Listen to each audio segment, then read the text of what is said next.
here, boys and girls, for our thermal systems design project number 2, where we're going over a pump. We got 4 main concepts, starting out with number 1. We're going to turn the head difference in respect to this pump. Then we're going to go with the head difference. We're going to correspond that with our flow rate. After that, we've got enough power going to the pump, but the important thing is how much of this power is actually getting generated to our liquid. Okay, and then the 4th and the last concept, we're going to determine the net positive suction head due to the pump and how high the height is where it's going. Okay, so a little bit about our setup. We've got a smaller pump here going all the way over here to our valve. This is how we can change the rate of our flow rate. We can continue all the way to this bad boy. It's going to measure our flow rate. But if you don't have one of these, don't worry. You just get a little container, you pump it in there, you measure how much liquid's going in, you measure the time, you'll find your flow rate that way. So that's a little bit about what we're going to be doing here. Alright, boys and girls, we're going to show you our pump in 2 different situations, in a suction head and a suction lift. Now before, what you got to do is right now our pump isn't primed. So how we're going to prime it is we're going to stick it directly into the reservoir.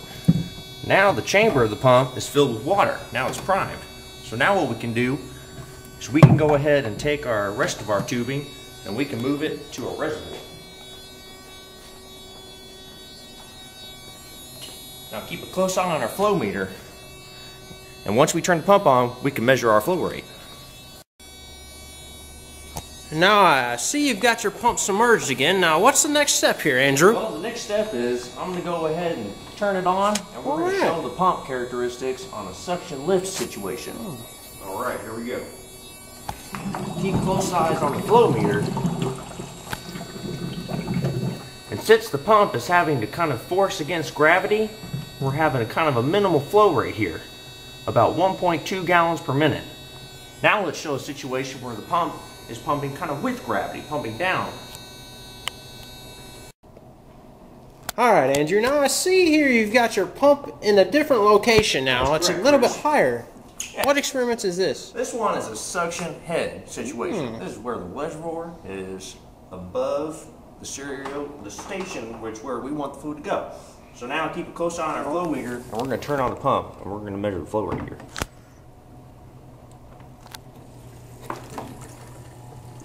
Oh boy, what a jump! I know, it was up a little bit, because this time we got gravity on our side. Last time we were fighting gravity.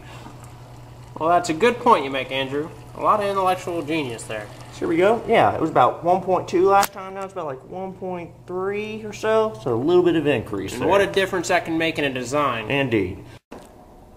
Well, Chris, I'm going to go ahead and show you how we can find the efficiency of a pump. Now we're back to our original setup right here. So how you find the efficiency of a pump is you first have to know the power that's going to the motor of the pump, and then also find the power that the motor is imparting on the fluid. So we know what's going to the motor, the wall, but it's a little trickier to find what's going to the water. See, now to find the power that's going to the water from the motor, you have to know the head, which we just showed, where you have the difference in elevations, and then also you need to know fluid properties like viscosity and density, and then you need to know flow rate, which we found using our flow meter. And that's about it. Alright, Andrew, all the experiments so far have been pretty cool. We're about to get really exciting on this one. See, we've had a positive suction head every time with this pump. Why? Because you see the flow rate still has a value. We haven't been able to defeat our pump yet. But wait, we've been using this small tube, not good in length at all. So we haven't been able to get a big head difference. What are we going to do? We're going to attach this, the monster, the beater. We will defeat this pump. Oh yeah. So I bet some of you are wondering, how do we plan on defeating our pump? How high can we get to defeat it? Well, this is our last experimental setup. We're going all the way up. Oh, there's Andrew. Yep, we're pretty high. And there's our flow meter. Gonna let us know what's going on. All the way up, just one flight of stairs. Good to go. 10 feet. Here we go. Now we're about to turn it on. Gotta make sure we're completely submerged again. Alright, that's a check, Andrew. Power about to be on. Alright. Looks like we still have some flow going. Yep. It's a really low flow rate though. The flow meter can't even raise it.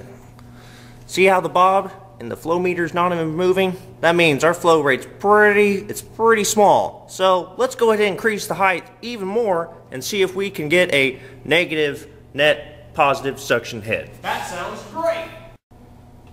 Alright, now I moved up here with Andrew to give you guys the full experience, making sure that our reservoir is full enough to keep our pump going. The pump is still running right now. Well, Chris, now you can see that we've increased the height, oh baby, about 2-3 feet. And the fluid level in the tube, it's not going up anymore. So what this shows is an example of a negative net positive suction head, where we've increased the head so much, the height, to where our pump can't pump anymore.